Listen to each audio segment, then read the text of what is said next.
जय श्री कृष्ण दोस्तों, आज आपण 17वा श्लोक पाहत आहोत. तद्बुद्धय सदात्मानं तन्निष्ठास्तत्परायणाः गच्छन्त्य पुनरावृत्तिं ज्ञाननिर्धूतकल्मषः.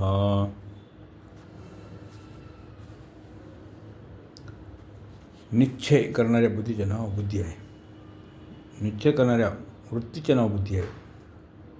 साधकाचे प्रथम बुद्धीने हा निश्चय करावा की सर्वत्र एक परमात्मा तत्वच परिपूर्ण आहे आणि संसार उत्पन्न होण्यापूर्वीही परमात्मा तत्व होते आणि संसार नष्ट झाल्यानंतरही परमात्मा तत्व राहणार. मध्यांतरही संसाराचा जो प्रभाव चालू आहे त्यातही परमात्मा तत्व जसे तसेच आहेत.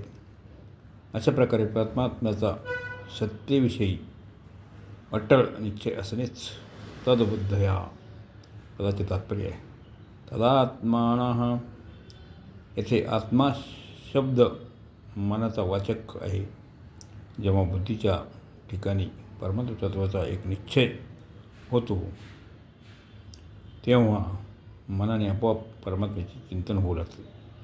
संपूर्ण क्रिया करते वेळी हे चिंतन अखंड राहते की सत्तारूपाने सर्व ठिकाणी एक परमात्मा तत्वच परिपूर्ण आहे. चिंतनात संसाराची सत्ता येतच नाही.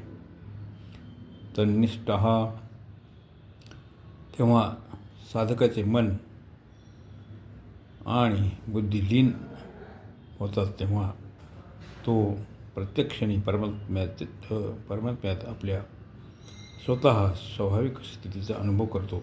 जोपर्यंत मन बुद्धी परमात्म्यात तद्रूप होत नाही, अर्थात मनाने परमात्म्याचे चिंतन आणि बुद्धीने परमात्म्याचा निश्चय होत नाही, तोपर्यंत परमात्म्यात आपली स्वाभाविक स्थिती असूनही त्याचा अनुभव येत नाही.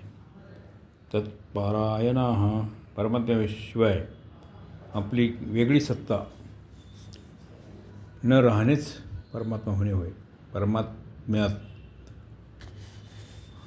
आपल्या स्थितीचा अनुभव केल्याने आपली सत्ता परमात्म्याच्या सत्तेत लीन होते आणि स्व परमात्मा स्वरूप होतो.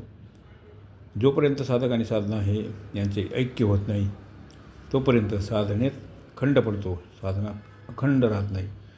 जेव्हा साधकपणा अर्थात अहंभाव समाप्त होतो तेव्हा साधक रूपच होऊन जाते. कारण वास्तविक साधन आणि साध्य दोन्हीमध्ये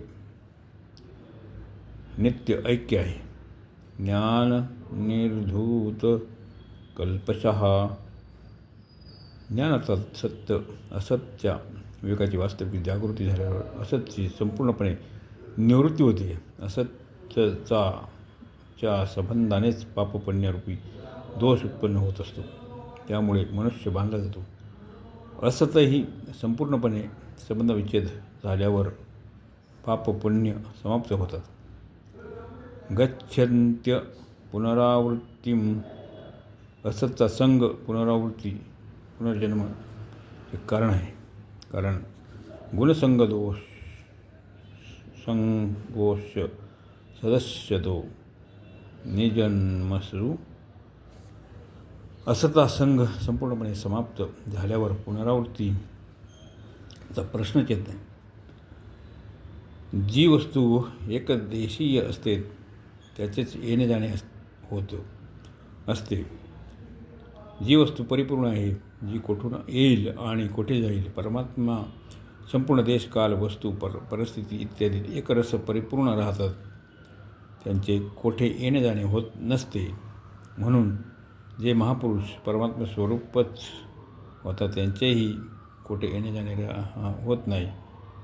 श्रुती म्हणते न तस्य प्राणा उत्क्रामन्ति ब्रह्मेव सन ब्रह्मापेती. त्याचप्रमाणे प्राणाच्या उत्क्रमण होत नाही, तो ब्रह्मच होऊ शकत ब्रह्माला प्राप्त होतो. ब्रह्मच होऊन ब्रह्माला प्राप्त होतो.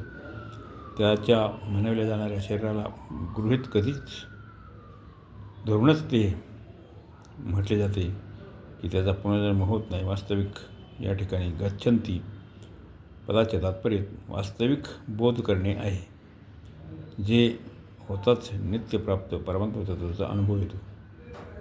अशा प्रकारे 17व्या श्लोकाचा अर्थ येथे संपत आहे. जय श्रीकृष्ण.